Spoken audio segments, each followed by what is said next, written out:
খুব মজাদার এবং ক্রিস্পি একটা নাস্তা শেয়ার করব, চিকেন পকোড়া। আমরা তো অনেক ধরনের পকোড়াই খেয়ে থাকি, কিন্তু এই চিকেনের পকোড়াটা যদি একবার বানিয়ে খেয়ে দেখেন খুবই মজার। এর জন্য বাসায় অল্প একটু মুরগির বুকের মাংস থাকলেই হয়ে যাবে। বুকের মাংসটা একটু ছোট ছোট করে কেটে নিয়ে এর মধ্যে মরিচের গুঁড়া, ধনিয়া গুঁড়া, আদা বাটা, রসুন বাটা, একটু বেশি পরিমাণ পেঁয়াজ দিয়ে খুব ভালো করে একটু লবণ নিয়ে মেখে নিতে হবে।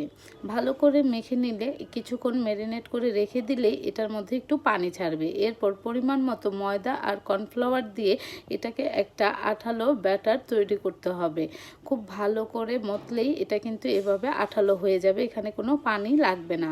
এরপর কড়াইতে তেল দিয়ে এটাকে খুব সুন্দর করে ছোট ছোট পাকোড়ার মতো করে সাইজ করে দিতে হবে।